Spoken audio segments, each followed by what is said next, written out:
नमस्कार सभी प्यारे साथियों को राम राम। क्यों भाई थे सारा आपा विश्व को भूगोल पढ़ा और विश्व का भूगोल में आपा पवन संस्करण टॉपिक पढ़ा। ठीक है का गुरु जी। आज इतना लेट तो भाई देखो दिन भर क्लास होती है, फिर ये कंटेंट भी जो है सारा जो वो यहाँ पर आपको बताना पड़ता है ना। तब करके थोड़ा सा ये हो जाता है। चलो कोई बात नहीं, अब वो करते हैं शुरू क्लास को। हाँ ठीक है, तो अपना टॉपिक कौन सा था? पवन संचरण। तो क्लास देखो मैं करवा दूंगा आपको पूरा। आप कहते हो इकोनॉमिक्स, सब हो जाएगा धीरे धीरे समय के साथ। समय सबसे बड़ा बलवान होता है। और अरे वाह भाई वाह, अभी तक पढ़ रहे हो भाई आप। रात को 12 बज गए हैं और आप सभी प्रिय साथी पढ़ रहे हो। अब पता लगता है कि वास्तव में पढ़ाने वालों की कमी है, यहाँ पढ़ने वालों की कमी नहीं है। वाह भाई वाह, बहुत बढ़िया, बहुत अच्छा लगा कि आप इतनी रात को जो पढ़ रहे थे। मैं तो सोचो चलो कोई बात नहीं, रिकॉर्ड कर कर जो वो डाल देंगे, मतलब लाइव आ जाएंगे। एक तरह से कोई पढ़ेगा तो पढ़ लेगा, वरना बाद में तो देख ही लेंगे साथी जो कर रहे हैं। चलो कोई नहीं। चलो ठीक है मनीषा, फिर तो बहुत बढ़िया। विश्व का भूगोल पढ़ रहे हैं अपने, पवन संचरण टॉपिक चल रहा है अपना। देखो कल मैंने जो आपको लास्ट बात बताई थी वो बताया था हैंडली कोशिका, फेरल कोशिका और ध्रुवीय कोशिका। ये जो है यहाँ पर भूमध्य रेखा है। मैंने कहा था यहाँ से जो पवनी है, देखो यहाँ आपको दिख रहा है ये पवन ऊपर उठ रही है, फिर इधर जा रही है और फिर नीचे आ रही है और फिर इस प्रकार से एक कोशिका ये बनेगी, है ना। फिर यहाँ यहाँ से पवन ऊपर उठेगी, इधर चलेगी, इधर की ओर आएगी और इधर चलेगी। उसी प्रकार जो है यहाँ से पवन ऐसे इस प्रकार से जो है वो नीचे आएगी। ये जो है अपनों ने कल पढ़ लिया था एक बार, ऐसे आपने शायद डायग्राम बना भी लिया होगा। और मैंने ये जो है वो खोल कर भी आपको अच्छी तरह से पूरा ये पढ़ाया था। एक बार जो जो साथी ने ये पूरा जो है क्लास पीछे वाला नहीं देखा तो वो जरूर देखना। ये जो है मैंने यहाँ से इतना इसको खोल कर भी बता दिया था। यहाँ तक आप सभी प्यारे साथियों के डाउट जो वो क्लियर हो गए थे, मुझे ये लग रहा है। ठीक है, तो ये कोशिकाएं हमने जो अच्छी तरह से जानी। अब इसके बारे में हम सबसे पहले जो बात करेंगे वो करेंगे भूमध्य रेखीय विषुवत, भूमध्य रेखीय या विषुवत रेखीय न्यून वायुदा पेटी के बारे में। ठीक है, अब इसको आप लिखोगे। सुनना क्या लिखना है आपको? लिखना ये है, ऊपर हेडिंग लगाओगे नंबर 1 पर कि भूमध्य रेखीय या विषुवत, जो बीच वाली अपनों ने पढ़ी थी भूमध्य रेखीय है ना। हाँ गुरुजी, तो भूमध्य में लिखोगे इसका जो विस्तार है, इसका जो विस्तार है वो भूमध्य रेखा के दोनों ओर 10-10 डिग्री नॉर्थ। कैसर आपने तो 5 लिखाया था, इसका विस्तार मुख्यतः 5 तक ही है, लेकिन आप लगभग लिख लोगे 10-10 डिग्री नॉर्थ तक इसका जो है विस्तार देखने को मिल जाएगा। अरे वाह रेखा, राम राम भाई, राम राम सभी को। दूसरा, सूर्य के उत्तरायण व दक्षिणायन के अनुसार वायुदा पेटियों का जो वो क्या हो जाता है, विस्थापन हो जाता है। ये आप व्यापारिक पवनों में अच्छे से समझ जाओगे, ये पर्सन वेरी इंपॉर्टेंट है। जब सूर्य की किरणें ऊपर की ओर जाती है तो ये वायुदाब जो पेटियां होती है वो ऊपर की ओर खिसक जाती है। जब यह दक्षिण की ओर जो है आती हैं तो वायुदाब पेटियां जो है नीचे आ जाती है। याद रखना, जब सूर्य मकर रेखा पर आएगा, जब सूर्य मकर रेखा पर आएगा तो वायुदाब पेटी नीचे खिसक जाएगी। जब सूर्य कर्क रेखा पर होगा तो वायुदाब पेटी जो ऊपर खिसक जाएगी। तो याद रखना, सूर्य की दिशा के साथ साथ जब उत्तरायण होता है तो उत्तर चली जाती है, दक्षिणायन होता है तो दक्षिणायन में आ जाती है। ये प्रश्न याद रखना। जुलाई में यह 20 डिग्री नॉर्थ यानी उत्तरी, 20 डिग्री नॉर्थ उत्तरी अक्षांश तक अफ्रीका में तथा कर्क रेखा से उत्तर एशिया तक जो है वो चला जाता है। जुलाई का महीना में देखो, जुलाई कौन सा है? जून। जून में था बतायो 21 जून को जो सूरज है वो चमकता है किस पर? कर्क रेखा पे। तो लगभग जुलाई के महीने के अंदर अगर अपने बात करें तो यहां पर ये आपको देखने को मिलेगी कौन सी? सूर्य की जो किरणें वो यहां देखने को मिलेगी उत्तरी गोलार्ध में। जैसे सुनो मेरी बात मेरे भाई, ये ग्लोब है, यह भूमध्य रेखा है, ऊपर कर्क रेखा है। कर्क रेखा पर मैंने बताया सूर्य 21 जून को चमकता है, तो यहां कर्क रेखा है 23.5 डिग्री, कर्क रेखा जो है 23.5 डिग्री। अगर अपने बात करते हैं 20 डिग्री, 20 डिग्री यहां पर होगा। जुलाई के महीने में जब सूर्य दक्षिणायन होगा तो जून के बाद आता है जुलाई। जुलाई में जो ये जो किरणें हैं वह 20 डिग्री नॉर्थ यानी अफ्रीका में तथा कर्क रेखा से उत्तर एशिया तक जो है वो हो जाती हैं, चली जाती है। मैंने कहा था कि ये जो है सूर्य के उत्तरायण के साथ जो है उत्तरी गोलार्ध में चली जाएगी और दक्षिण में दक्षिणी गोलार्ध के अंदर दक्षिणायन के साथ।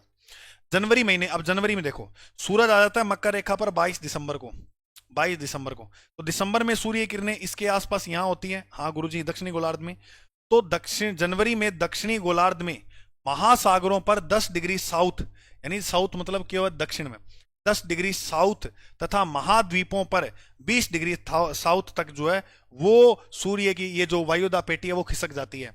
वेरी वेरी मोस्ट इंपोर्टेंट है। मैं एक बार आपको यहां पर फिर बता रहा हूं, सुनना ध्यान से, मेरी बात को ध्यान से सुनना मेरे भाई, बहुत इंपॉर्टेंट फैक्ट है ये।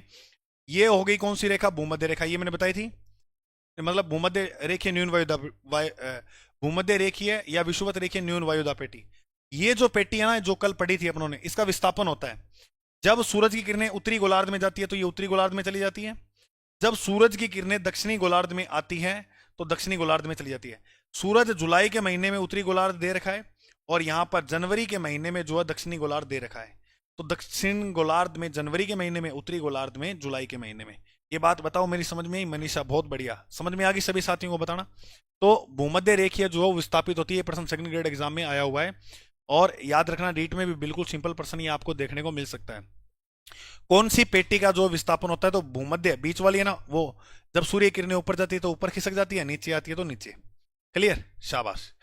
अब मैं आपको एक चीज इतनी खतरनाक समझाऊंगा यहां पर, जो अभी फर्स्ट ग्रेड एग्जाम में प्रश्न आया था कि मावठ वर्षा किन से होती है, तो पछुआ पवने पड़ी है ना, और कहीं भी नहीं लिखा हुआ था, लेकिन यहां पर पता लगेगा कि आपको कैसी होती है वो वर्षा।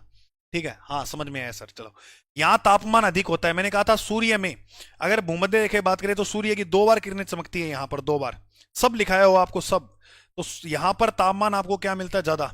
और जहां तापमान ज्यादा होगा तो वहां वायुदाब क्या होगा? कम। इसलिए इसका नाम है न्यून वायुदाब पेटी। क्या नाम है? न्यून वायुदाब पेटी। आगे यहां से यहाँ पे 7 ही है, ये क्या लिखा? 7, वह ये 1, ये वह है, याद रखना।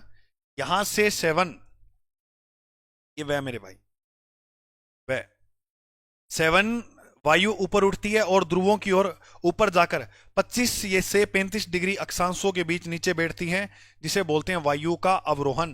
देखो, एक होता है आरोहण, एक होता है अवरोहन। अवरोहन के अंदर वायु ऊपर उठेगी, वायु जो है वो क्या उठेगी? ऊपर उठेगी। तो मैंने आपको इस मैप के माध्यम से समझाया था कि ये जो भूमध्य रेखीय वायुदा पेटी है, ये जो भूमध्य रेखीय वायुदा पेटी है, यहां से वायु का जो है वो क्या होता है? आरोहण। क्या होता है? आरोहण। आरोहण के अंदर इस प्रकार से होता है आरोही क्रम। तो हवा जो है वो नीचे से ऊपर की ओर उठती है ना, तो हवा जो उठेगी ऊपर यहां से, फिर हवा उठकर इस प्रकार चलने लग जाती है, उठकर यहां से इस प्रकार चलने लग जाती है, फिर 30 डिग्री के पास जाकर नीचे बैठ जाती है, 30 डिग्री के पास जाकर नीचे बैठ जाती है। क्लियर? देखो अब यहां से सेवनीय धाराएं उड़ती है, तापमान ज्यादा होता है, तापमान ज्यादा होगा तो वायु जो है वो हवा बनकर, भाप बनकर ऊपर उठेगी, ऊपर उठेगी, तो सेवनीय धारा बनकर ऊपर उठती है और ध्रुवों की ओर ऊपर जाकर 20 से 35, यानी लगभग बीच में 30 आ गया, 30 में मैंने नीचे बैठा दी थी वो, हाँ गुरुजी, तो 20 से 25 से 35 अक्षांशों के बीच नीचे बैठती है, उसे क्या बोलते हैं? अवरोहन। उसे क्या बोलते हैं? अवरोहन। समझ में आ गई?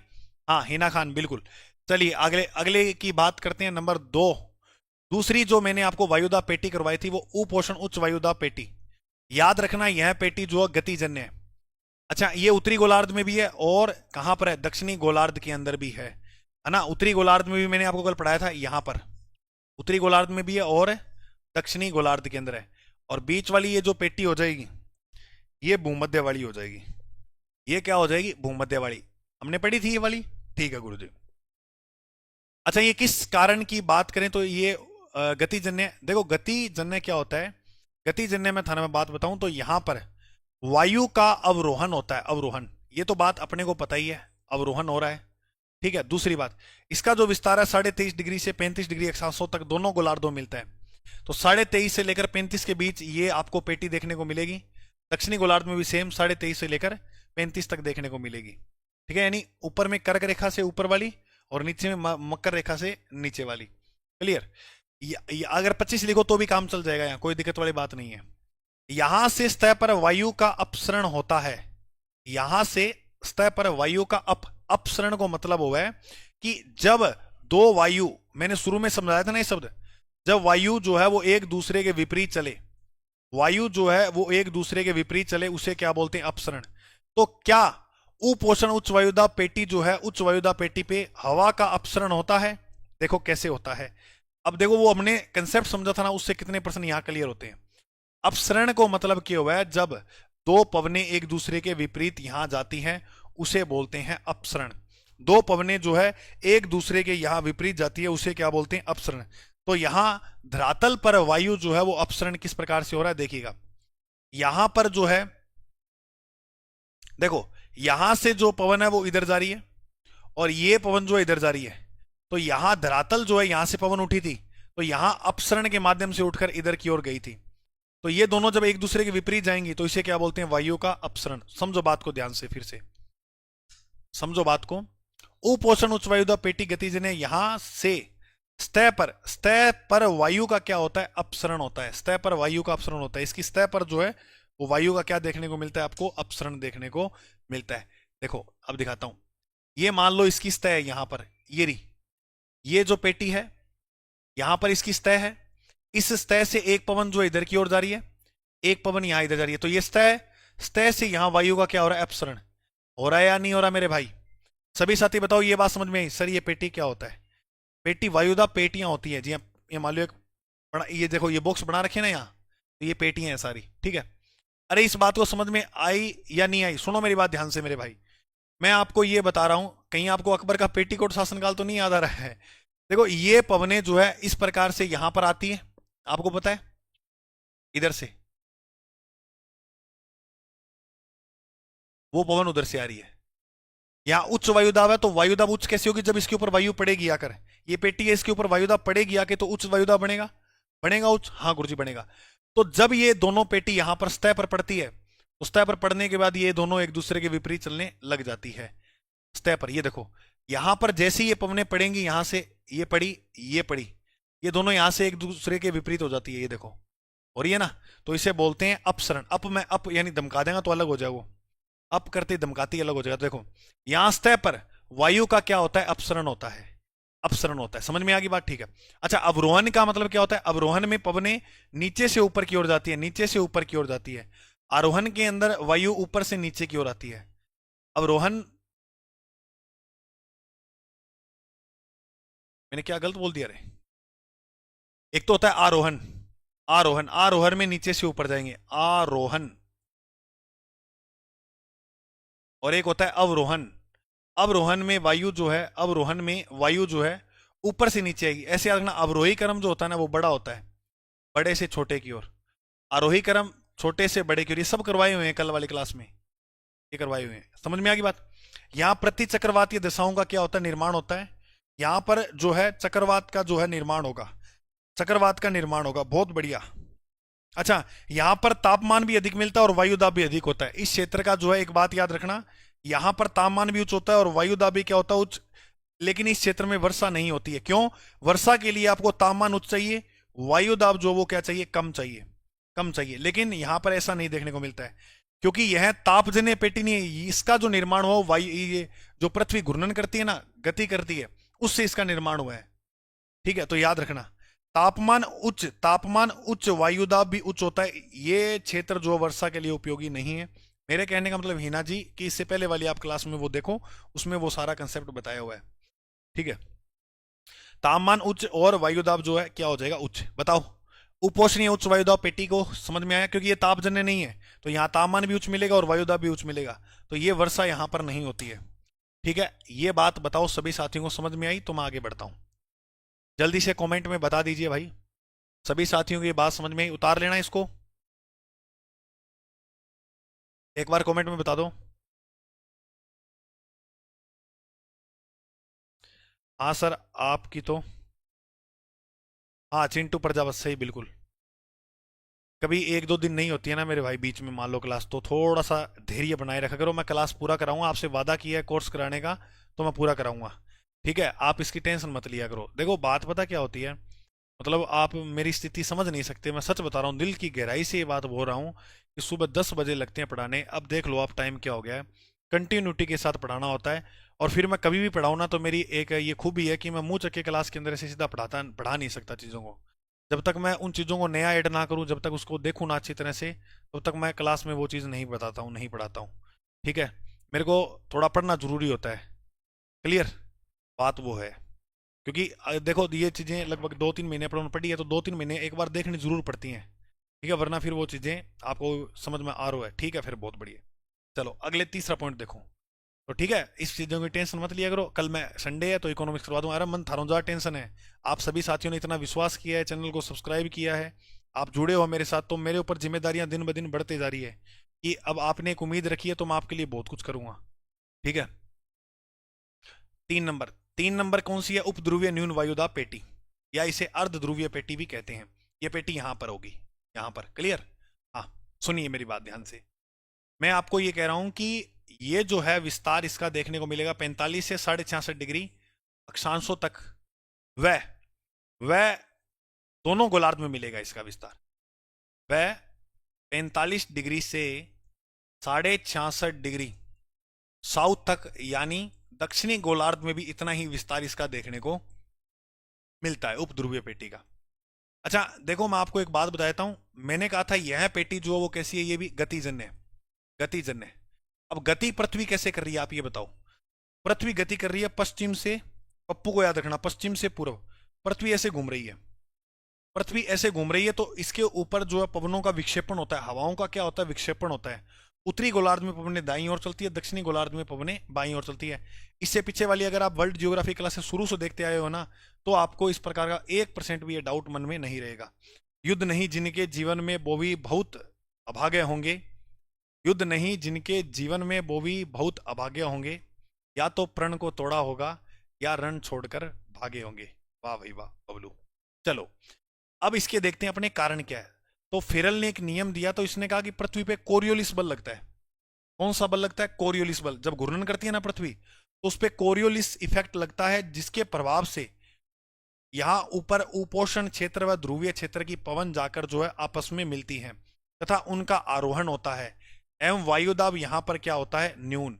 तो यह याद रखोगे, ये एक न्यून वायुदाब क्या है, पेटी है। ये कल मैंने क्लास में सारी बातें बताई हुई है, अब आपको लिखनी है सिर्फ, इसलिए मैंने पीपीटी का यूज किया, वरना मैं इन चीजों पे पढ़ाना खुद अच्छा नहीं मानता हूँ, मैं थ्योरिकल कराता हूँ। ये थोड़ा सा सुव्यवस्थित तरीके से आप अपनी किताब कॉपी में लिख सको, तब ये चीजें मैंने यहाँ लिखी है। उपोषण क्षेत्र की वायु व ध्रुवीय क्षेत्र की वायु का मिलन, वायु का आरोहण। यहां पर उपोषण क्षेत्र और ध्रुवीय क्षेत्र की वायु मिलती है। ठीक है, ये देखो, ये जो है यहां पर अपना उपोषण क्षेत्र था, ये पवने जाकर और ऊपर से ध्रुवीय क्षेत्र आकर जो है यहां पर मिलती है ना। वो थोड़ा अगर अब समझ नहीं आ रहा तो मैं आपको पवने आगे पढ़ाऊंगा ना, अक्षांशीय, पछुआ पवने, व्यापारिक, तो और बेहतर समझ आएगा। अभी इसको थोड़ा छाप लिए, लिख लीजिएगा। उपोषण क्षेत्र की वायु और ध्रुवीय क्षेत्र की वायु यहां पर आकर मिलती है, ये समझ जाओगे धीरे धीरे।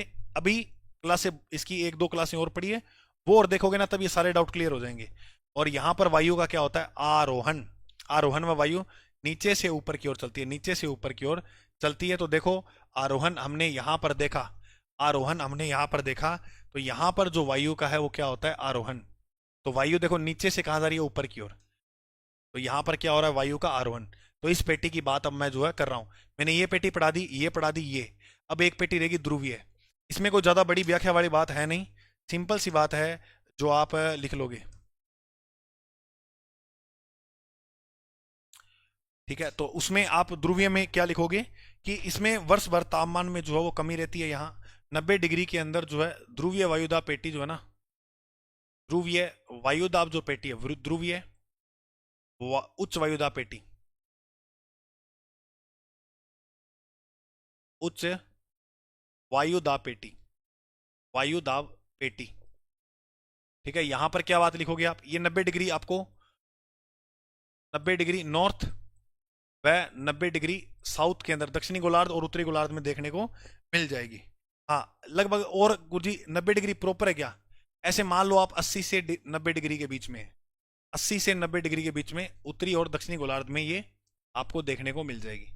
अब मैंने कहा था यहां सूर्य की किरणें तिरछी पड़ती है, सूर्य की किरणों का जो वो कौन सा पन होता है, तिरछापन, तिरछापन होता है। सूर्य की किरणों का यहां पर क्या होता है भाई, तिरछापन। तो यहां तापमान, तापमान में कमी रहती है, तापमान में क्या रहती है, कमी रहती है। और तापमान के अंदर जो है वो कमी रहेगी, तापमान में यहां मान के चलो कि अगर कमी रहती है तो वायुदाब क्या हो जाएगा, यहां का उच्च हो जाएगा। क्लियर। तो ये था अपने जो है 7 पेटियां जो मैंने आपको पढ़ा दी, वायुदाब की 7 की 7 पेटियां मैं थाना पढ़ा दी। जितना भी प्यारा साथी क्लास देखा तो भाई लाइक जरूर करो, है ना, बहुत अच्छा लगेगा भाई, इतनी रात को आप पढ़ रहे हो, बहुत शानदार। सर आप तो आराम से पढ़ाओ, जो हमें समझ में आ जाए और कोर्स भी पूरा हो जाए। हाँ ही ना, बस इस बात का आप विश्वास रखो, इस बात का विश्वास रखो कि जल्दबाजी में आप मुझसे जो है वो मत करवाओ काम, है ना। क्योंकि कल अगर क्लास नहीं ली तो मेरी जो है स्थिति थोड़ी ठीक नहीं थी कल, बहुत बहुत भयंकर, ये थक के चूर हो गए। मैंने बहुत प्रयास किया कि नई क्लास लगाऊंगा, लेकिन अंत में मेरे पैरों ने जो है साथ नहीं दिया, इतने भयंकर थक गए थे। अब मेरे भाई बैठना ही उचित रहेगा, तब करके मैंने वो कल क्लास वर्ल्ड नहीं ली थी। ठीक है, तो मेरे को कोई मजा नहीं है। अब देखो रात को आज 12 बजे क्लास ले रहा हूँ, तो आज दिन में थोड़ा रेस्ट किया हुआ है, तो 12 बजे ये क्लास मैंने ले ली। जब रेस्ट नहीं होता है तो फिर स्थिति बहुत है ना रह जाती है इस प्रकार से। चलो, अब ये पॉइंट अपना हो गया पवन पेटियां। अब इसी के अंदर अब आप लिखोगे जिससे एग्जामिनर प्रश्न पूछता है, पवनों का वर्गीकरण। हेडिंग लगाओ, पवनों का वर्गीकरण। तीन प्रकार से अपने ये पवन जो है पढ़ेंगे। यानी अब अपना जो हेडिंग रहेगा वो रहेगा क्या भाई, पवनों का वर्गीकरण। पवनों का वर्गीकरण, एक, दो और इसके अलावा तीन। सबसे पहले आप जो है वो याद रखोगे, सबसे पहले जो है वो आप याद क्या रखोगे, सनातनी पवन। सनातनी पवन, सनातनी जो पवन होती है वो स्थाई पवन भी होती है। इसे ये ओब्लिक लगा के या लिख लेना, स्थाई पवने। कौन सी पवने, स्थाई पवने भी इन्हें कहते हैं। क्या कहते हैं, स्थाई पवने, बहुत बढ़िया। और इन्हें ग्रही पवने भी कहा जाता है। यहां पर मैं लिख रहा हूं, ग्रहीय पवने भी इन्हें कहते हैं। एक तो ये बात ये याद रखना, हाँ गुरुजी याद रखिएगी। ठीक है, फिर आप याद रखना सामयिक पवने। कौन सी पवने, सामयिक पवने। 2 नंबर पे हम जो पढ़ने पवने पढ़ेंगे वो सामयिक। सामयिक पवने जो होती है वो अस्थाई होते हैं, बिल्कुल बिल्कुल। यह जो पवने हैं, इन्हें अस्थाई पवने भी कहते हैं। अस्थाई पवने कहते हैं। ये समय के अनुसार चलती है, ऐसे नहीं है कि ये वर्ष भर चलती है, ये स्थाई है। ये स्थाई पवने, ये अस्थाई है। ये समय इनका होता है, ये समय के अनुसार जो है वो चलती है। लिख लेना आप, समय के अनुसार चलने वाली है। और लास्ट में जो पवने आएगी उन्हें अपन बोलते हैं स्थानीय पवने। बहुत बढ़िया, स्थानीय पवने भी अस्थाई होती है। कौन सी पवने बोलती हैं इन्हें, स्थानीय पवने। स्थानीय पवने जो होती है वो भी क्या होती है, अस्थाई पवने होती हैं। अस्थाई जो है वो पवने होती हैं, अस्थाई। बोलो, पवने 3 प्रकार की आपको समझ में आई। सर, स्थानीय, सनातनी, बहुत बढ़िया। सुनो, पवनों का वर्गीकरण नंबर 1 पर हमने पढ़ा सनातनी पवने, 2 पर हमने पढ़ा सामायिक पवने, 3 पर हमने जो पढ़ा वो स्थानीय पवने। बिल्कुल गुरुजी पढ़ लिया। अब सुनिएगा मेरी बात को ध्यान से मेरे भाई। ये जो सनातनी पवनी है इनको 3 भागों में बांटा गया है। 1, 2, ये स्थायी पवनी है, वर्ष भर चलने वाली है। वेरी इंपोर्टेंट प्रश्न आता है। नंबर 1 पर हम पढ़ेंगे व्यापारिक पवने। कौन सी पवने पढ़ेंगे, व्यापारिक पवने। नंबर 2 पर हम पढ़ेंगे पछुआ पवने। नंबर 2 पर हम कौन सी पढ़ेंगे भाई, पछुआ पवने। और नंबर 3 पर जो है वो अपने ध्रुवीय पवने पढ़ेंगे। कौन सी पवने पढ़ेंगे, ध्रुवीय पवने। करना याद, व्यापारिक पवने, पछुआ पवने और ध्रुवीय। बहुत बढ़िया, बहुत बढ़िया। तो व्यापारिक पवने जो होती है इन्हें निमन पवने भी कह सकते हैं। निम्न पवने,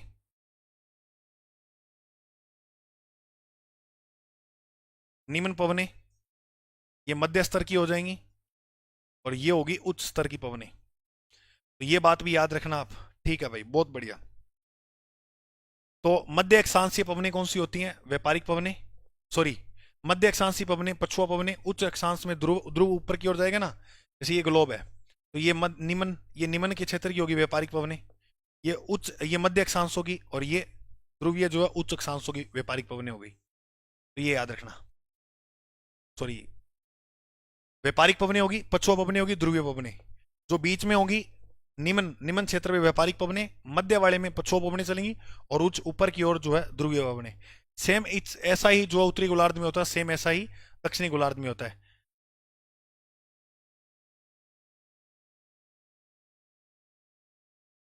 ध्रुवीय, बहुत बढ़िया, बहुत बढ़िया।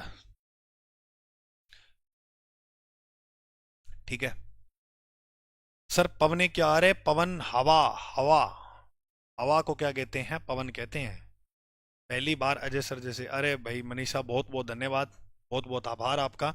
ये जो प्रेम है जो रात को इतना जगा रहा है, बाकी कोई और कहानी इसमें है नहीं। ठीक है, तो ये अपने इसको अनेक भागों में बांटेंगे, सामायिक पवने को। इसमें हम नंबर 1 पे पढ़ेंगे मानसूनी पवने। कौन सी पवने पढ़ेंगे, मानसूनी पवने। अब देखो, मानसूनी पवने हैं वो स्थायी है क्या, नहीं, यह पवने अस्थायी है, फिक्स नहीं है ये पवने। ये समय के अनुसार आपको देखने को मिलती है। तो मानसूनी पवनी होगी बिल्कुल, जल समीर होगी, जल समीर होगी, जल समीर, थल समीर होगी, जल समीर होगी, थल समीर होगी। इसके अंदर ये पवने पड़ेंगे अपने, जैसे पहले मानसूनी पवने, जल समीर पढ़ेंगे, थल समीर पढ़ेंगे, पर्वत समीर पढ़ेंगे, पर्वत समीर पढ़ेंगे, पर्वत समीर पढ़ेंगे, और एक और याद रखना, घाटी समीर। एक और आप याद करोगे कौन सी, घाटी। घाटियों से जो पवने चलेंगी पर्वतों की ओर, या पर्वतों से जो पवने चलेंगी घाटियों की ओर, जो जल से पवने चलेंगी थल की ओर, जो थल से पवने चलेंगी जल की ओर, सब पढ़ेंगे सब, टेंशन मत लेना। तो सारों पहला मैं था ना ये 3 पवना पढ़ाऊंगा, उसके बाद फिर आगे बढ़ेंगे, और उसके बाद फिर अपने और आगे बढ़ेंगे, क्लियर। और यहां पर अपना जो लास्ट पॉइंट है ये करते ही टॉपिक खत्म हो जाएगा। यहां स्थानीय पवने 2 प्रकार से, एक गर्म पवने पढ़ेंगे, और एक जो है वो कौन सी पवने पढ़ेंगे, ठंडी पवने, ठंडी पवने। तो इस प्रकार से जो है अपने पवनों को पढ़ेंगे, इस प्रकार से जो है अपने पवनों को पढ़ेंगे, क्लियर। हाँ, अरे बिल्कुल, आप मेहनत करो, जरूर टीचर बनोगे, क्यों नहीं बनोगे। हाँ बहुत जरूर, बिल्कुल बनोगे भाई, आप मेहनत करो जरूर बनोगे। ठीक है, चलिए,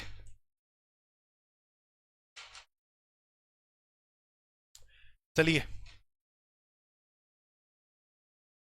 अगले प्रश्न की हम बात करते हैं।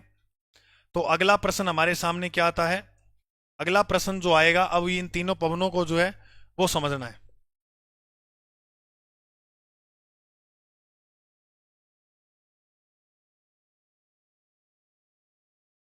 देखो, ये अपना क्या हो गया भाई, ग्लोब हो गया, बिल्कुल। सुनिएगा बात को ध्यान से, एक हमने जो पेटी पड़ी थी, अब वो चलेंगी उच्च वायु दाब से निम्न वाला पॉइंट। अब आ जाओ सारे यहां, अब अवरोहन आरोहण, एक बार थोड़ा दिमाग से इधर की ओर आ जाओ। अब हमने जो पेटियां पड़ी थी वो यहां लिखो।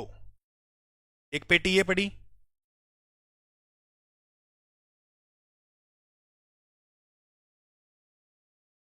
एक जो पेटी हमने वो ये पड़ी, 7 वायुदा पेटियां पड़ी थी ना, वो बना लो अब हमें उनकी जो है वो जरूरत होगी, आवश्यकता होगी। और एक वायुदा पेटी जो है वो ये वाली पड़ी, ठीक है। फिर सेम अपने दक्षिण में जाएं तो इसी प्रकार अपनों ने दक्षिण में देखा।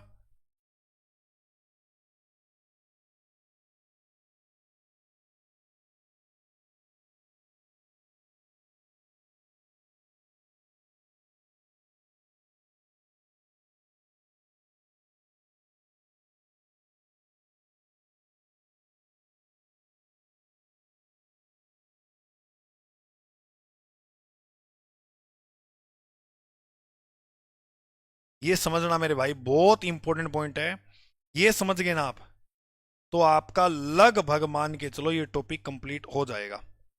ये 7 वायुदा पेटियां हैं, है ना, ठीक है।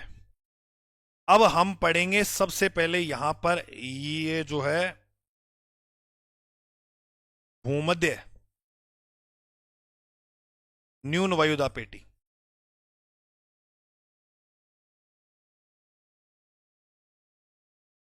सर आप क्या करवा रहे हो, अब मैं पता क्या करवा रहा हूं, मैं आपको सबसे पहला पॉइंट करवा रहा हूं ये वाला, सनातनी पवने, 1 नंबर हेडिंग लगा लो। अब ये तीनों पवने जो है वो आपको मैं यहां पढ़ा रहा हूं, ठीक है मेरे भाई। तो भूमध्य न्यून वायुदा पेटी ऊपर वाली जो हो जाएगी वो हो जाएगी उपोषण उच्च वायुदा पेटी। ये क्यों होती है सब समझा रखे हैं, प्रभाव कारण इनके, उच्च वायुदा पेटी। ये तीसरी क्लास है अपनी पवन संचरण की, तो पहले वाली क्लास से जरूर देखना, ये भी सेम हो जाएगी, उपोषण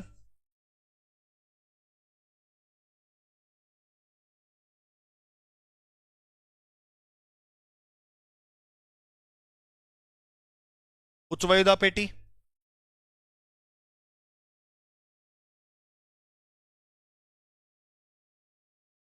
उपध्रुवीय न्यून वायुदा पेटी, और ये भी कौन सी हो जाएगी, उपध्रुवीय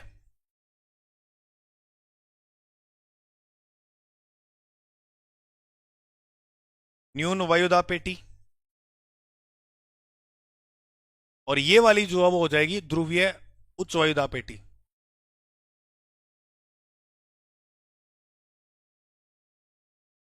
एक न्यून है, एक उच्च है, एक न्यून है, एक उच्च है, इस प्रकार से ध्रुवीय उच्च वायुदाब पेटी। लो भाई, अब अपने को समझना है व्यापारिक पवनों। देखो ऐसे बताते हैं, यहां यहां पर जो है ना, इधर की ओर जो है वो यातायात के मार्ग बहुत जाया करते थे प्राचीन समय में, ठीक है। तो यहां जो पवनें चलती थी ना, वो व्यापारियों को जहाज ले जाने में, किस्तें ले जाने में इधर उधर उनकी सहायता करती थी इन पवनों के माध्यम से। इसलिए इनका नाम दे दिया व्यापारिक पवनें। तो भूमध्य रेखा के आसपास जो पवनें चलती है उन पवनों को क्या बोलते हैं? उन्हें बोलते हैं व्यापारिक पवनें। आप एक बार और है ना, जब ये टॉपिक हो जाए ना, तो एक बार आप खुद अपनी तरफ से ये करना टॉपिक, एक बार अपनी तरफ से करना, जो चीज समझ ना आए फिर उसको क्लास में देख लेना आप। हाँ, इसकी ट्रिक है याद करने की, बिल्कुल है। देखो ट्रिक क्यों नहीं है, देखो भूमध्य रेखा पे ताप ज्यादा होता है, ताप ज्यादा होगा तो न्यून। देखो भूमध्य, नाम ही आ गया भूमध्य न्यून वायुदा पेटी। इसके ऊपर जो है वो जलवायु उपोषण प्रकार की मिलेगी, तो यहाँ भूमध्य के बाद ऐसे उपोषण, फिर ये ध्रुवों के पास है, ऊपर वाली ध्रुव वाली होगी, ये भी ध्रुव वाली। देखो ये भूमध्य रेखा है तो भूमध्य, ऊपर ऊपर वाली ये ध्रुव है तो ध्रुव ध्रुव हो गया। ये न्यून वायुदा पेटी, यहाँ ताप ज्यादा होता है, यहाँ सूर्य की किरणें जो है सीधी पड़ती हैं, ताप ज्यादा होता है। इधर तिरछी पड़ेंगी तो इधर ताप कम होगा, यहाँ ताप कम होगा तो वायुदाब क्या होगा? ज्यादा होगा। ये चीजें आप समझ लो, जहां पर ताप कम होता है वहां का वायुदाब ज्यादा होता है, जहां का वायुदाब ज्यादा होता है वहां का तापमान कम होता है। ये चीजें समझ लो, फिर आपको ये चीजें नॉर्मल में याद हो जाएंगी, ज्यादा टफ नहीं लगेंगी, और ना इतना मुश्किल है ये। अब ये तीन याद होगी आपको, ठीक है। अब इसके बाद देखो उपोषण उच्च वायुदाब, सेम ही है उपोषण उच्च वायुदाब। इसके ऊपर उपध्रुवीय, ध्रुवों के पास है तो उपध्रुवीय न्यून वायुदाब, ये उपध्रुवीय न्यून वायुदाब। बात याद होगी, सिंपल है। अब देखो यहां पर व्यापारिक पवनें चलेंगी मेरे दोस्त, अब देखना ध्यान से। पवनें जो चलती है, पवनें जो चलती है उनकी दिशा होती है उच्च वायुदाब से निम्न वायुदाब की ओर। उच्च वायुदाब से, उच्च वायुदाब से निम्न वायुदाब की ओर जो है, निम्न वायुदाब की ओर जो है पवनें चलती है। उच्च वायुदाब से निम्न की ओर जो है चलेगी। उच्च वायुदाब कहां बन रहा है गुरुजी? यहां बन रहा है, यहां बन रहा है। तो निम्न कहां बन रहा है? यहां बन रहा है। तो ये कैसे चलेंगी? उच्च वायुदाब से निम्न वायुदाब की ओर।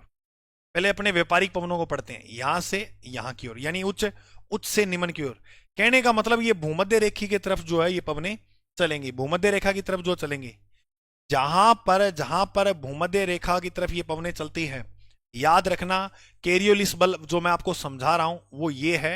ये बात मैंने फिर भी बता दी, एक बार और बता रहा हूं कि ये हो गया उत्तरी गोलार्ध। कौन सा गोलार्ध? उत्तरी गोलार्ध। और ये हो गया दक्षिणी गोलार्ध। अभी इसका कंसेप्ट समझ लो, फिर आप, अब ये एक पॉइंट यहां समझ लोगे ना आप, तो कोई भी प्रश्न करना गलत नहीं होगा। उत्तरी गोलार्ध में जो पवनें चलती है मेरे भाई, वो जो है याद रखना दाईं ओर चलती हैं, और दक्षिणी गोलार्ध में जो पवनें चलती हैं वो बाईं ओर चलती हैं। कैरियोलिस बल के कारण जो है पृथ्वी घूर्णन कर रही है, और घूर्णन करती है तो उत्तरी गोलार्ध में पवनों का जो विक्षेपण होता है वो दाईं ओर, और दक्षिणी गोलार्ध में जो पवनें विक्षेपित होती है वो बाईं ओर। अब सुनो मेरी बात ध्यान से, अब सुनो, इतना अच्छा कंसेप्ट बताऊंगा आपको, मजा आ जाएगा।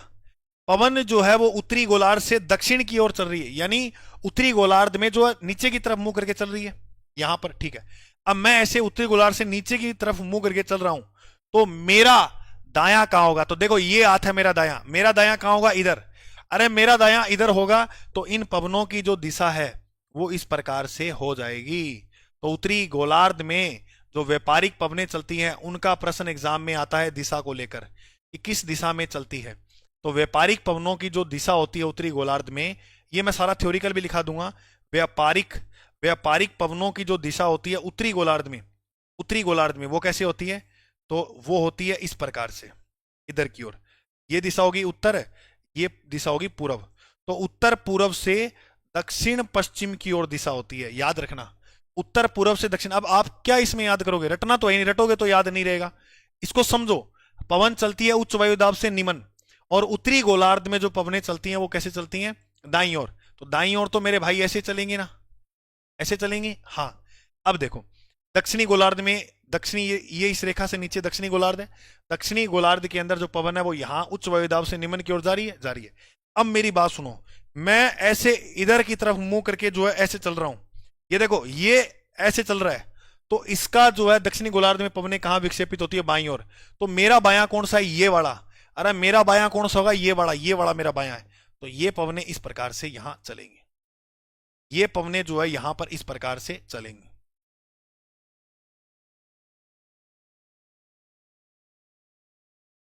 ये देखो भाई, बताओ बात समझ में आई क्या। तो इनकी दिशा क्या होगी, ये तो बात है उत्तरी गोलार्ध की। दक्षिणी गोलार्ध की यदि हम बात करें, ये अगर आप लिखो बनाओ तो डायग्राम अच्छा है, वरना मैं थ्योरिकल आपको लिखा दूंगा अच्छे से। बहुत अच्छे से समझ आ गया, हाँ बिल्कुल आएगा भाई, क्यों दिक्कत ही नहीं है। एक बार थोड़ा देरी बना के रखो, शुरू में जब कोई टॉपिक बातें शुरू में बताई जाती है ना, हम सोचते हैं कि यार यही समझ आ जाए, नहीं आएगा। और ये टॉपिक जब पूरा खत्म होगा ना, मैं गारंटी से बोल रहा हूं, एक एक पॉइंट जो है, एक एक बिंदु जो है, वो आपको अच्छे से समझ आ जाएगा मेरे भाई, है ना। और थोड़ा सा एक काम कर दिया करो आप, बस इतना आपका सहयोग चाहिए। मैं ये आपसे गुजारिश करता हूं कि ये जो क्लासेस होती है ना, आप अपने स्टेटस पे लगा लिया करो, और आपके पास जो ग्रुप्स है ना व्हाट्सअप वगैरह, उसमें शेयर कर दिया करो, आपका बहुत बहुत आभार होगा। तो ये बात मैं दिल से कह रहा हूँ, ठीक है। ऐसे मैं सोचा करो कि कोई और पढ़ लेगा, है ना, उनको क्लासें ये मिल जाएंगी। अरे आप किसी का भला करके चलो, भगवान आपका भला ऑटोमेटिक करेंगे, है ना। तो ये बात है। अब देखो, अब मैं आपको ये बता रहा हूं दक्षिणी गोलार्ध में कैसे चलेंगे। तो ये देखो, अब दक्षिणी गोलार्ध में कैसे चल रही है, ऐसे। तो ये दिशा कौन सी है, दक्षिण। ये सेकंड ग्रेड में आया था प्रश्न अभी, संस्कृत शिक्षा एजुकेशन वाला 2024 में हुआ, वहां इसके प्रश्न आए थे। ये दिशा वाले गलत नहीं होगा मेरे भाई, एक भी। समझ में आ गया कि पवनें उच्च वायुदाब से निम्न ओर चलती है। उत्तरी गोलार्ध में कंसेप्ट याद रखना, दाईं ओर और दक्षिण में बाईं ओर। एक सिंगल प्रश्न भी गलत नहीं होगा। तो ये व्यापारिक पवनें हो गई दक्षिणी गोलार्ध में, याद रखना दक्षिण पूर्व से उत्तर पश्चिम, दक्षिण पूर्व से उत्तर पश्चिम। उसका ऊपर वाले का उल्टा होता है, जमा। उल्टा का मतलब ये ऐसे चल रही है, ये ऐसे चलेगी, ठीक है ना। हाँ, ओके चलिए अब देखो, अब उच्च वायु दाब कहां बढ़ रहा है, अब गुरुजी इसी पेटी पर उच्च वायु दाब बढ़ रहा है। तो पवनें कैसे चलती है, उच्च वायु दाब से निम्न ऊपर की ओर बढ़ रहा है, तो यहां चलेंगे। उच्च वायु दाब से कैसे चलेंगे, निम्न की ओर चलेंगे ना। पहले उत्तरी गोलार्ध को कंप्लीट करते हैं। तो उत्तरी गोलार्ध में पवन चलेगी दाईं ओर। अगर मैं यहां नीचे से, अगर मैं यहां नीचे से ऊपर की ओर जा रहा हूं, तो मेरा दायां कहां होगा। अब मेरे को ऐसे ऐसे चलना है, तो मेरा दायां ये होगा मेरे भाई, ये मेरा दायां ये होगा। तो ये पवनें इस प्रकार यहां से चल लेंगी ना, अरे चल लेगी ना मेरे भाई। उच्च वायुदाब से न्यून वायुदाब की ओर चलती है पवनें, तो ये पवनें इस प्रकार से यहां चल लेंगी, है ना। ये जो पवनें हैं ये कौन सी है, इन पवनों को जो है वो बोला जाता है पछुआ पवनें। कौन सी पवनें, पछुआ पवनें। जेट स्ट्रीम, ये पवनें सूखी होती है, यहां वर्षा वगैरह नहीं होता। लेकिन अब आपको मैं यहां पर एक बहुत इंपॉर्टेंट पॉइंट बताऊंगा, ये एक बार करा देता हूं, फिर समझोगे आप वो। आज चलने दो क्लास को, जब तक ये कंसेप्ट पूरा नहीं होगा बंद नहीं करूंगा, चाहिए 1 बजे से रात का 1:30 बजे। देखो, यहां यहां से लेकर अगर अपन उत्तरी गोलार्ध जाते हैं, यहां से उत्तर की ओर जाएंगे, तो पवनें जो है दाईं ओर इसी प्रकार चलेंगी। तो ये होगी पछुआ। पछुआ पवनों की जो स्थिति है वो उत्तरी गोलार्ध में कैसी होगी मेरे भाई, उत्तरी गोलार्ध में जो है वो यहां से होगी। कहां से, यहां से ऐसे। तो ये दिशा दक्षिण, ये दिशा पश्चिम, ये दिशा उत्तर, ये दिशा पूर्व। तो उत्तर में याद रखोगे कैसी होगी, उत्तर में कैसी होगी, दक्षिण पश्चिम से उत्तर पूर्व पछुआ पवनों की दिशा होगी होगी। अब देखो, उत्तरी ये ध्रुवीय जो उच्च वायुदाब है यहां उच्च बन रहा है, पवनें कैसे चलती है, उच्च वायुदाब से निम्न, निम्न यहां बन रहा है, तो निम्न ऐसे चलेंगे। तो यहां पर अगर मैं सामने से नीचे की ओर आ रहा हूं, सामने से नीचे की ओर आ रहा हूं, तो मेरा दायां, उत्तरी गोलार्ध की बात हो रही है, मेरा दायां इधर, अरे मेरा दायां इधर होगा, ये रहा मेरा दायां इधर होगा। तो भाई इनको चलाओ ना ऐसे, कौन रोक रहा है अपने को, ये चला दिया, ये चला दिया, ये चला दिया, ये। इन पवनों का जो नाम है यहां चलती है, उन्हें बोलते हैं ध्रुवीय। 3 पवनें करवाई है, 3 प्रकार की पवनें कराई है, इन पवनों को क्या बोलते हैं, ध्रुवीय पवनें।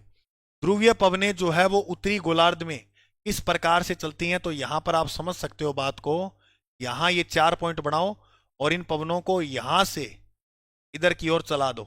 तो ये दिशा उत्तर, ये दिशा पूर्व, ये दिशा दक्षिण, ये दिशा पश्चिम।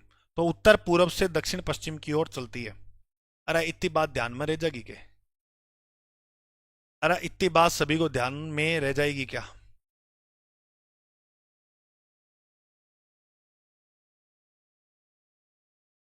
ये वर्ष भर चलती है मेरे भाई, वर्ष भर, पूरे साल भर चलती हैं ये, पूरे साल भर जो है यहाँ व्यापारिक पवनें चलती हैं। महीनों वाली अपने आगे वाली पढ़ेंगे जो समय के अनुसार चलती है, ये प्रतिवर्ष चलती है, ठीक है, साल भर। अब उत्तरी गोलार्ध वाली सारी पवनें हमें समझ में आ गई। देखो ये पवनें जो थी ना, ये वाली, इन पवनों का जो नाम है वो है व्यापारिक पवनें। कौन सी पवनें? व्यापारिक। सेम नीचे रहेगा, ये पवनें कौन सी रहेंगी? व्यापारिक। और यहां पर जो पवनें चलेंगी ये व्यापारिक पवनें रहेंगी, यहां जो पवनें चलेंगी वो पछुआ पवनें रहेंगी, और इसके नीचे जो पवनें चलेंगी वो ध्रुवीय पवनें रहेंगी। अभी 3 प्रकार की हमने पवनें देखी, तो वो ये रही। उत्तरी गोलार्ध में इस प्रकार चलती है, दक्षिण में देखो उच्च वायुदाब यहां है। अब ये पवन उच्च वायुदाब से कैसे चलेगी? निम्न की ओर चलेगी ना। दक्षिणी गोलार्ध में पवनें चलती है बाईं ओर। तो मेरी बात सुनो, जब मैं नीचे की ओर जा रहा हूं तो मेरा बायां कहां होगा? इधर, ये रहा बायां, ये हाथ। तो जब मैं नीचे की ओर जा रहा हूं तो मेरा बायां इधर होगा। इनकी दिशा जो है इस प्रकार होती है दक्षिणी गोलार्ध में। ये देखो क्या बोलेंगे इसे, कि दक्षिणी गोलार्ध में इनकी जो दिशा होती है वो किस प्रकार से होती है?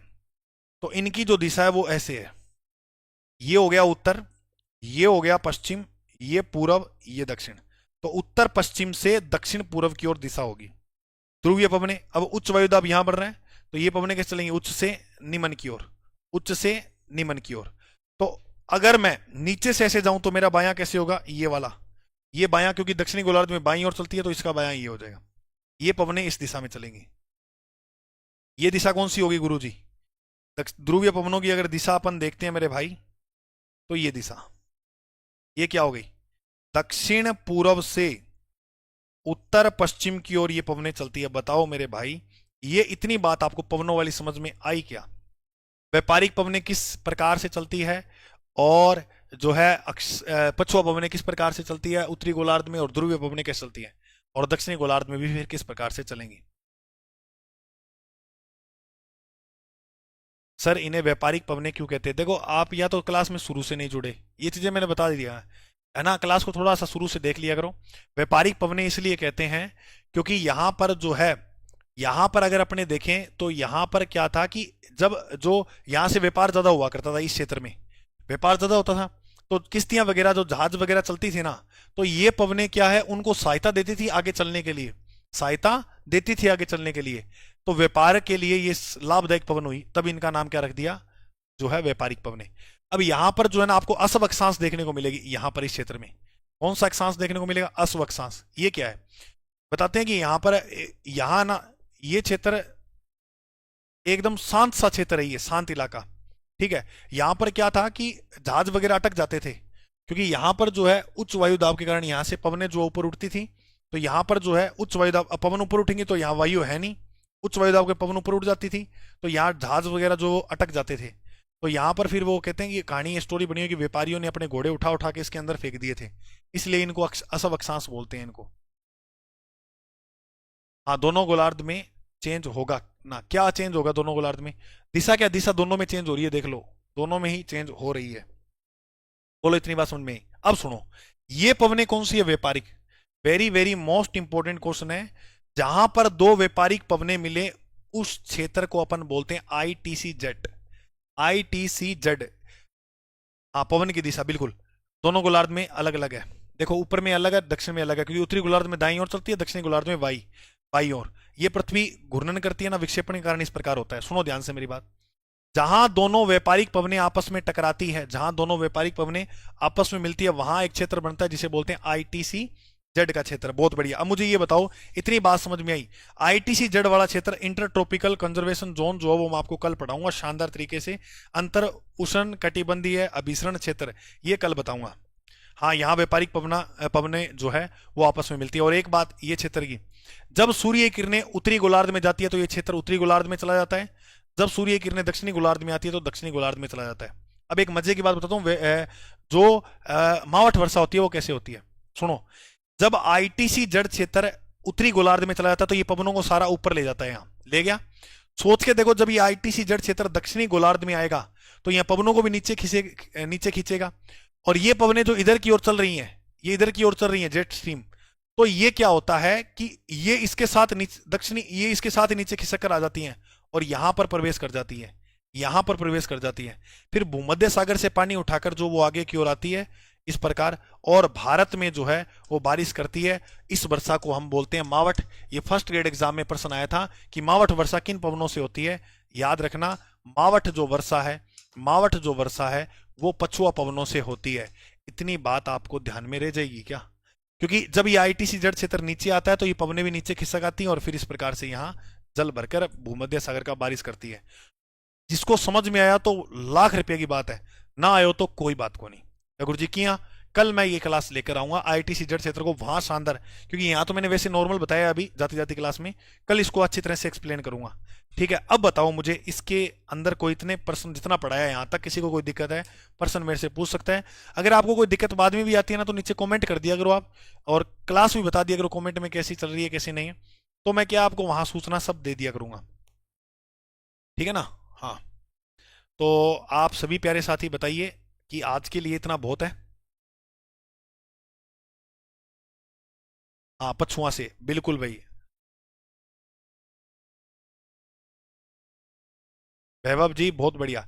चलो बताइए सभी साथी, इतनी बात समझ में आई तो फिर मैं क्लास को आज के लिए विराम देता हूँ। कल क्या टाइम है क्लास देख ले, मैं टेलीग्राम पे डाल दूंगा कल का शेड्यूल क्या क्या टाइम, क्योंकि कल इकोनॉमिक्स भी क्लास लगाऊंगा और मैं सोच रहा हूँ कल दो दे दूं इकोनॉमिक्स की, तो जियोग्राफी तो अपनी डेली चली रही है, तो हो सकता है कल इकोनॉमिक्स ही हो पूरा, है ना, दो क्लास इकोनॉमिक्स की लेके आऊं। ठीक है, और किताब पे भी काम चल रहा है। आपको मेरी तरफ से वेरी वेरी गुड नाइट भाई, वेरी गुड नाइट। किताब पे भी काम चल रहा है, आपको मैं सभी प्यारे साथियों को बता देता हूँ। अपने राजस्थान के जो भूगोल की बुक है, राजस्थान के जो भूगोल, ये व्यापारिक पवनी है, देखो मैं आपको बता दूंगा आगे, जैसे ऐसे लिख कर आपको ले आऊंगा तो आप लिखने में आसानी होगी, जो पढ़ाया ना अभी। जैसे उत्तरी गोलार्ध में ये उत्तर पूर्व से दक्षिण पश्चिम चलते हैं, उत्तरी गोलार्ध में उत्तर पूर्व से दक्षिण पश्चिम, और दक्षिण में दक्षिण पूर्व से उत्तर पश्चिम, उत्तर पश्चिम। उपोषण उच्च वायु दाब से भूमध्य रेखा न्यून वायु दाब की ओर चलती है, यानी उपोषण वाले क्षेत्रों से भूमध्य की तरफ चलती है। ये स्थायी है व नियमित पवने हैं, ठीक है, ये पूरे साल भर चलती है। प्राचीन समय में व्यापारी इन्हें उपयोग में लेते थे, है ना, तब इनका नाम क्या पड़ा, व्यापारिक पवने। मैंने कहा था कि जो जहाज इधर उधर चलने में व्यापारियों की सहायता करती थी। दोनों गोलार्ध की पवने भूमध्य रेखा पर मिलती है, दोनों गोलार्ध की भूमि मिलती है। इन पवनों के मिलन स्थल पर अभिसरण होता है, जहां पर दो पवने आपस में मिले उसे बोलते हैं अभिसरण। अभिसरण पहली पहली क्लास में बताया था। व्यापारिक पवनें शुरुआत में शुष्क होती हैं, इन महासागरों में जैसे ही ये प्रवेश करती है तो वहां से जल उठा लेती हैं, आर्द्रता ग्रहण कर लेती हैं, और पूर्व के तटों पर और पश्चिम किनारों पर वर्षा करती है। अच्छा, पूर्व के तटों पर कहां, पूर्व के तटों पर कहां, ये प्रश्न भी इंपॉर्टेंट है, वेरी गुड, बताइए पूर्व के तटों पर कहां। बहुत बढ़िया बहुत बढ़िया बहुत बढ़िया।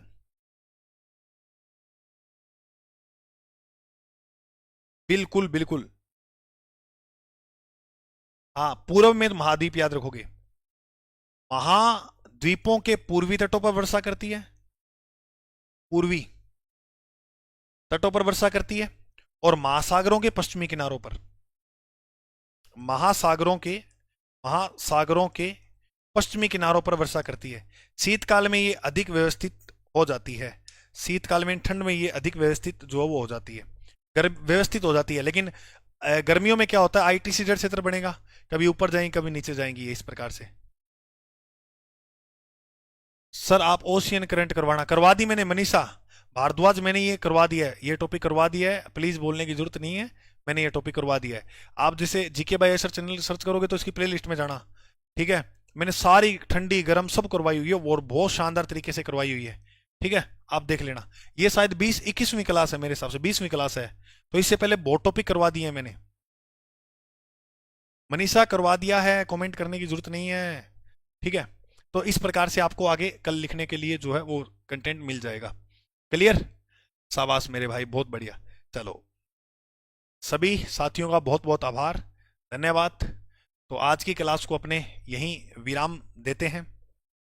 अच्छा, अब मैं आपको ये बात बता रहा था कि मैं राजस्थान भूगोल की जो है किताब लिख रहा हूँ, और वास्तव में मुझे ये लगता है कि अपनी राजस्थान की ये जो भूगोल की किताब आएगी, इसका नाम जो है वो अभी आपको नहीं बताऊंगा मैं गुरुजी, क्यों, सरप्राइज है मेरे दोस्त आपके लिए, थोड़ा सा इंतजार करो आप, है ना, महीने भर के अंदर ये पुस्तक आपके पास होगी। ठीक है, मैं ये पूरी कोशिश करूंगा। सर आपका कोई और चैनल है क्या इसके अलावा? इसी पे पढ़ा रहा हूँ चैनल, वैसे पढ़ाता तो ऑनलाइन काफ़ी, यूट्यूब पे बढ़िया, ऑफलाइन आपको ऑनलाइन जो है मिल ही जाएंगे, है ना। जैसे आपको बताऊं तो अपने यूट्यूब पे नाना क्लासेस एप्लीकेशन है, वहाँ पर भी क्लासें मिलती हैं, है ना, डेली। और इसके अलावा अगर बात करें तो जी हेल्प है, तो वहाँ भी आपको क्लासें मिल जाएंगी। ठीक है, काफ़ी चैनल है जिसमें तैयारी कर लो नाम से एक आपको यूट्यूब पे मिलेगा तो वहां भी मिल जाएगी। आसू जी की ट्रिक है चैनल, वहां भी मेरी क्लास से मिल जाएगी। राजस्थान जियोग्राफी की ऑब्जेक्ट जियोग्राफी और कंटेंट दोनों की बुक मिलेगी यहाँ आपको। सुदर्शन बुक अजय सर, चलो देखेंगे, कोई बात नहीं है। अच्छा अब देखो इसमें सबसे बड़ी बात क्या, मैं कैसे पढ़ाऊंगा ये टॉपिक आपको बताता हूँ।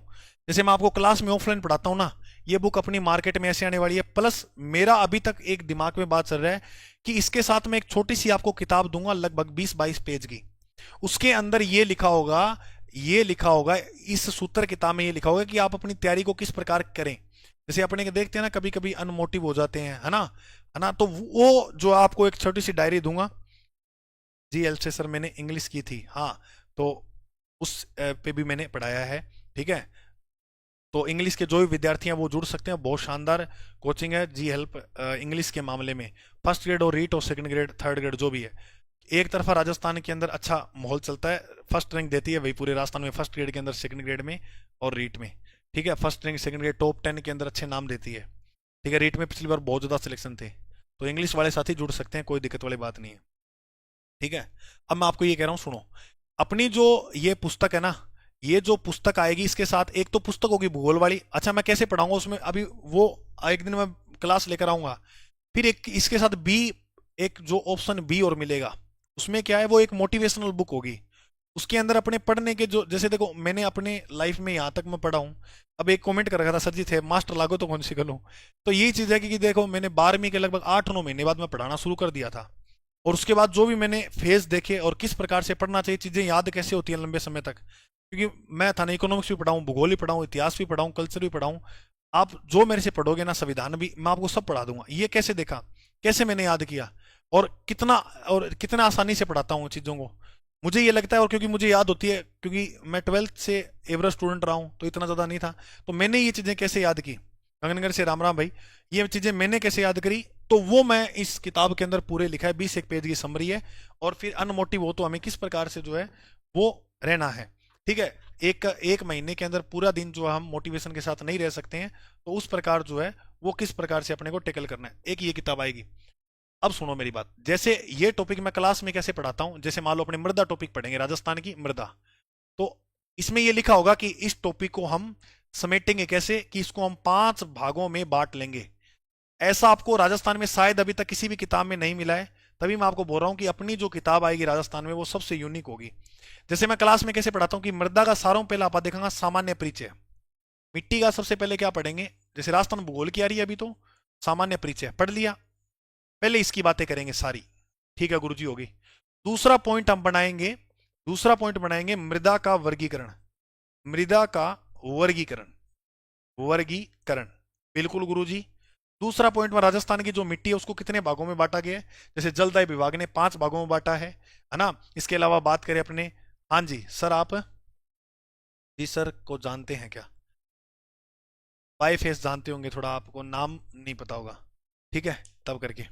तो मृदा का जो वर्गीकरण है वो आईसीएआर ने क्या, आईसीएआर ने 8 प्रकार की बताई, रंग, उपजाऊपन और बनावट के आधार पे 9 प्रकार, वो सारे पहले लिख कर फैक्ट, फिर उनके बाद कैसे कौन कौन से प्रकार है, जलोढ़ मिट्टी में नाइट्रोजन अधिक है, चूना फास्फोरस अधिक है, जो भी बातें होंगी कथन वगैरह वाले जो भी प्रश्न आते हैं, और बिल्कुल छोटी सी होगी, और है कंटेंट भी बहुत शानदार होगा और बिल्कुल छोटी सी होगी कि आपको याद हो जाए, है ना। इसके बाद अगर बात करें तो 3 नंबर पे हम पढ़ेंगे मृदा की समस्याएं। इस प्रकार से आपको पहले पेज पे ये चीजें मिलेंगी देखने, मतलब जो टॉपिक शुरू होगा ना, अच्छा यहाँ मैंने उदाहरण के लिए मिट्टी टॉपिक लिया, नदियों हो झील हो कोई भी टॉपिक हो ऐसे मिलेगा, मृदा की समस्या। और 5वां टॉपिक बचेगा मृदा विशेष। अच्छा अब सुनो, इससे आपका एक सिंगल पर्सन भी एग्जामिनर बाहर नहीं रख सकता। कैसे गुरुजी, क्यों नहीं रखेगा, देखो मिट्टी टॉपिक को हमने 5 भागों में समेट लिया, और भाई साहब ये ट्रिक आप पढ़नी सीख गए ना, चाहे कोई भी सब्जेक्ट हो, इंग्लिश पढ़ रहे हो, हिंदी पढ़ रहे हो, गणित, जो भी सब्जेक्ट पढ़ रहे हो आप थ्योरिकल, अगर आप विभाजन करना सीख गए ना चीजों का, ये मैंने अपने लाइफ में सीखा है।